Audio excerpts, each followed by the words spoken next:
Patient को heart attack आता है तो टाइम पीरियड बहुत कम होता है हॉस्पिटल जाने का, तो फर्स्ट एड अगर की अगर बात करें तो अर्जेंट क्या ले सकते हैं? अर्जेंट जैसे आज की डेट में सबके घर में देखो 55 प्लस जितने भी हैं, तो एक डिस्प्रिन की टैबलेट, एक क्लोपिडोग्राल 300 मिलीग्राम जिसको हम लोडिंग डोज बोलते हैं, एक 80 मिलीग्राम अटोरवास्टैटिन, ये लोडिंग किट सबके घर में होनी चाहिए।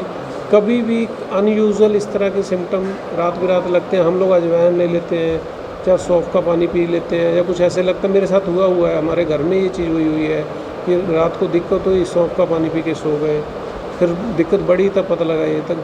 तो ये लोडिंग डोज जिसमें कि मैं दोबारा रिपीट करूँगा, डिस्प्रिन की टैबलेट और एक क्लोपिडोग्राल की टैबलेट 300 मिलीग्राम और 80 मिलीग्राम अटोरवास्टैटिन, ये 3 टैबलेट, अगर आपको गैस भी बनी है, अगर ये 3 टैबलेट आप खाते हो तो कोई नुकसान नहीं है।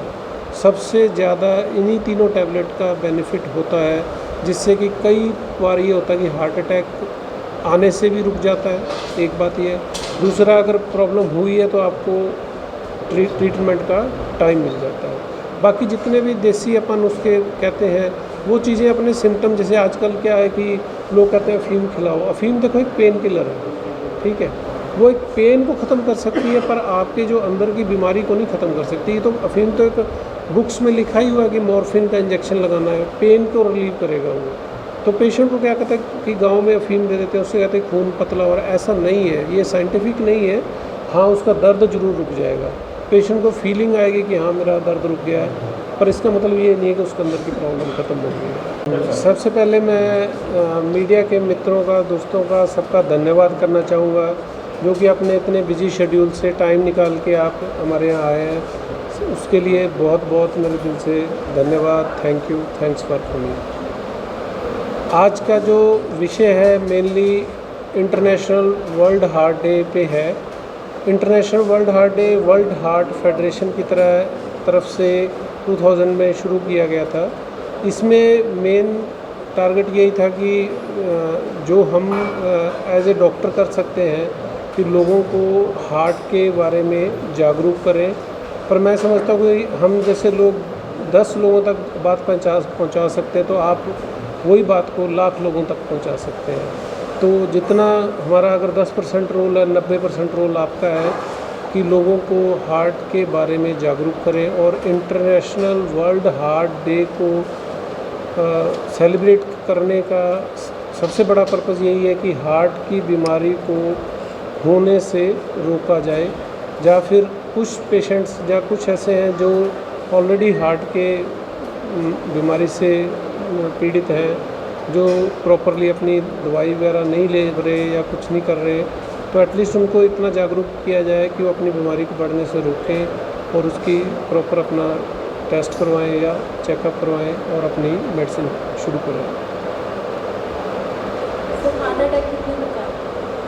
हार्ट अटैक तो बेसिकली क्या होता है ना कि जो हार्ट की बीमारी है वो स्टार्टिंग होती है, जैसे मान लो कोई भी हार्ट के अंदर 3 नाड़ियाँ होती हैं, उसमें ब्लॉकेज जैसे शुरू होती है तो सबसे पहली स्टेज जो होती है अंजाइना की होती है। अंजाइना होता है कि जैसे मान लो कोई बंदा चलता है तो उसको छाती में भारीपन आता है या सांस फूलता है, स्टेज चढ़ना है, तो उस समय वो स्टार्टिंग है डिज़ीज़ की। और उसके बाद जब वो ब्लॉकेज इतनी बढ़ जाती है कि आगे ब्लड का सर्कुलेशन कम होने लगता है, तो उसको रेस्ट पे एंजाइना होने शुरू हो जाता है, उसको अनस्टेबल एंजाइना बोलते हैं, उसको हम लोग माइनर अटैक बोलते हैं। वो अगर नाड़ी पूरी 100% ब्लॉक हो जाती है, उसमें ब्लड बिल्कुल नहीं चलता, तो वो मेजर हार्ट अटैक में, जैसे एसटी एलिवेशन बोलते हैं, जैसे आपने पूछा कितने तरह के, तो जनरली हम समझाने के लिए बोलते हैं कि ये छोटा अटैक है या बड़ा अटैक है, पर दोनों में रिस्क होता ही है, दोनों में लाइफ का रिस्क होता है। डॉक्टर साहब, मैक्सिमम जो हार्ट अटैक है वो सुबह के टाइम ज़्यादा आते हैं सबके साथ, उसका कारण क्या होता है? उसमें क्या कि सर्कैडियन रिदम होती है कि जो पूरे वर्ल्ड में भी ये स्टडी किया गया है कि हार्ट अटैक जनरली मंडे को मॉर्निंग में, मतलब मॉर्निंग मतलब अर्ली मॉर्निंग, इस टाइम पे जो क्या होता है कि अपने बॉडी के अंदर हार्मोन्स की एक पीक आती है, तो बंदे के मतलब बॉडी में जो हार्मोन्स की चेंजेस के कारण कोई ऐसा स्ट्रेस प्रोड्यूस होता है जिससे कि ये सबसे ज़्यादा अटैक होने का रिस्क रहता है। ये अर्ली मॉर्निंग का टाइम है, सुबह 2 से 6 बजे का, ये सबसे कॉमन टाइम है। मंडे का दिन सबसे कॉमन टाइम है जो इसमें डॉक्टर साहब एक आजकल जो है एक सुनने में बहुत आ रहा है साइलेंट अटैक, वो क्या है उसके बारे में बताइए। साइलेंट अटैक बेसिकली क्या होता है कि दो तरह से होता है। एक तो जैसे डायबिटिक पेशेंट है उसको हम लोग साइलेंट अटैक बोलते हैं कि शुगर के पेशेंट को चेस्ट पेन फील नहीं होता क्योंकि उसमें न्यूरोपैथी डेवलप हो जाती है, पेन होता है तो उसको पता नहीं चलता, तो अंदर ही अंदर हार्ट डैमेज होता रहता है और हार्ट वीक हो जाता है। दूसरा एक वैसा अटैक होता है कि पेशेंट को कोई बार जमांद्रू या जेनेटिक डिसऑर्डर होता है तो सडनली उसके हार्ट की गति गड़बड़ हो जाती है जिसके कारण सो चक्कर आके गिर जाता है या एकदम से पल्मोनरी एडीमा में या फेलियर में चले जाता है। ये बेसिकली साइलेंट अटैक है। डॉक्टर साहब किस तरह का ध्यान रखें कि हार्ट अटैक वाली बीमारी आए नहीं? हार्ट अटैक वाली बीमारी को प्रिवेंट करने के लिए मेनली दो तरह की चीज़ें हैं। एक तो रिस्क फैक्टर जो मतलब सबसे बड़ी इसमें हार्ट की स्टडी हुई है, फर्मिंगम हार्ट स्टडी, उन्होंने स्टडी किया है तो उन्होंने रिस्क फैक्टर डिफाइन किया। दो तरह के रिस्क फैक्टर होते हैं, एक तो रिस्क फैक्टर मॉडिफाइबल जिनको हम चेंज कर सकते हैं, एक रिस्क फैक्टर हुआ जो नॉन मॉडिफाइबल जिसको हम चेंज ही नहीं कर सकते। जैसे सबसे पहले हम नॉन मॉडिफाइबल की बात करें, जैसे एज है, एज बढ़ेगी तो उसके साथ ये रिस्क बढ़ता ही बढ़ता है तो हम उसको चेंज नहीं कर सकते। जैसे जेनेटिक प्रॉब्लम है तो उसको हम चेंज नहीं कर सकते, आप किसी को शुगर है तो है उसको चेंज नहीं कर सकते। एक है मॉडिफाइड रिस्क फैक्टर, उसमें क्या है कि जैसे सबसे बड़ा रिस्क फैक्टर है स्मोकिंग। अब कोई बंदा स्मोक करता है तो उसको इससे अब्सटेन करना मतलब उसको अवॉइड करना चाहिए, एक्सेसिव अल्कोहल इनटेक अवॉइड करनी चाहिए। और तीसरा है कि स्ट्रेस मेजर रिस्क फैक्टर है आज की डेट में जिससे कि हार्ट अटैक हो रहे हैं। आपको प्रॉपरली 6 से 7 घंटे की नींद लेनी चाहिए, माइंड रेस्ट होना चाहिए और आपकी बॉडी वेट जो है वो प्रॉपर, बहुत ज़्यादा ओबेसिटी भी एक इसका मेजर रिस्क फैक्टर है। और 30 मिनट्स की आपको हफ्ते में at least 5 days per week daily आपको वॉक करनी चाहिए 30 मिनट्स की। सर आपके एक्सपीरियंस में मेल या फीमेल या यंगेस्ट लोग ज़्यादा इसके शिकार हो रहे हैं? आजकल यंग मतलब कोरोनरी आर्टरी डिजीज़ ज़्यादा बढ़ती जा रही है। बेसिकली क्या हो रहा है कि पहले ये एथरोस्क्लेरोटिक डिजीज़ थी, आजकल एथरोथ्रोम्बोटिक डिसऑर्डर ज़्यादा हो रहा है कि सडनली क्लॉट बनता है, कोई भी आर्टरी ब्लॉक हो जाती है तो उससे क्या होता है कि ब्लड का सर्कुलेशन रुकता है और फेलियर में चले जाते हैं। तो जनरली क्या है कि इन बॉडी के अंदर इन्फ्लेमेशन ज़्यादा है आजकल, तो कैसे भी कोई भी बॉडी के अंदर डिसऑर्डर होता है तो उसमें हम possibility young coronary artery disease की ज़्यादा है। इसके लक्षण क्या है डॉक्टर साहब, कैसे पता लगता है कि आने वाला है या क्या? लक्षण तो ऐसा होता है कि जैसे मान लो कि बैठे बैठे किसी बंदे को अनयूजुअल फीलिंग आने लग गई और छाती में भारीपन आने लग गया, बैठे बैठे पसीना आने लग गया, वो दर्द आपका जॉ में जा रहा है, दर्द आपका लेफ़्ट आर्म में जा रहा है, तो ये अनयूजुअल जो भी सिम्टम्स होते हैं तो हमें शुरू में ये फीलिंग जो होती है सबसे ज़्यादा हमारे इंडियंस की कि गैस बन गई, तो उस गैस में हम कंफ्यूज हो जाते हैं। कोई भी डॉक्टर गैस और हार्ट अटैक को बता नहीं सकता जब तक कि उसका ईसीजी ना हो जाए।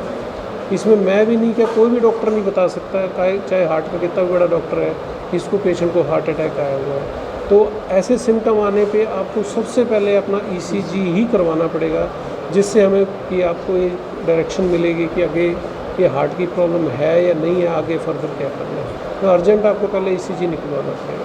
डॉक्टर साहब किसी पेशेंट को हार्ट अटैक आता है तो टाइम पीरियड बहुत कम होता है हॉस्पिटल में जाने का, तो फर्स्ट एड अगर बात करें तो अर्जेंट क्या ले सकते हैं? अर्जेंट जैसे आज की डेट में सबके घर में देखो 55 प्लस जितने भी हैं तो एक डिस्प्रिन की टैबलेट, एक क्लोपिडोग्राल 300 मिलीग्राम जिसको हम लोडिंग डोज बोलते हैं, एक 80 मिलीग्राम अटोरवास्टैटिन, ये लोडिंग किट सबके घर में होनी चाहिए। कभी भी अनयूजुअल इस तरह के सिम्टम रात बिरात लगते हैं, हम लोग अजवाइन ले लेते हैं या सौंफ का पानी पी लेते हैं या कुछ ऐसे लगता है, मेरे साथ हुआ है, हमारे घर में ये चीज़ हुई है कि रात को दिक्कत हुई, सौंफ का पानी पी के सो गए, फिर दिक्कत बढ़ी तब पता लगा ये तक। तो ये लोडिंग डोज जिसमें कि मैं दोबारा रिपीट करूँगा, डिस्प्रिन की टैबलेट और एक क्लोपिडोग्राल की टैबलेट 300 मिलीग्राम और 80 मिलीग्राम अटोरवास्टैटिन, ये 3 टैबलेट। अगर आपको गैस भी बनी है, अगर ये 3 टैबलेट आप खाते हो तो कोई नुकसान नहीं है। सबसे ज़्यादा इन्हीं तीनों टैबलेट का बेनिफिट होता है, जिससे कि कई बार ये होता है कि हार्ट अटैक आने से भी रुक जाता है, एक बात ये है। दूसरा, अगर प्रॉब्लम हुई है तो आपको ट्रीटमेंट का टाइम मिल जाता है। बाकी जितने भी देसी अपन उसके कहते हैं वो चीज़ें अपने सिम्टम, जैसे आजकल क्या है कि लोग कहते हैं अफीम खिलाओ, अफीम देखो एक पेन किलर है, ठीक है, वो एक पेन को ख़त्म कर सकती है पर आपके जो अंदर की बीमारी को नहीं ख़त्म कर सकती। तो अफीम तो एक बुक्स में लिखा ही हुआ है कि मॉर्फिन का इंजेक्शन लगाना है, पेन को रिलीव करेगा वो। तो पेशेंट को क्या कहते हैं कि गांव में अफीम दे देते हैं, उससे कहते हैं खून पतला, और ऐसा नहीं है, ये साइंटिफिक नहीं है। हाँ, उसका दर्द जरूर रुक जाएगा, पेशेंट को फीलिंग आएगी कि हाँ मेरा दर्द रुक गया है, पर इसका मतलब ये नहीं है कि उसके अंदर की प्रॉब्लम ख़त्म हो गई है।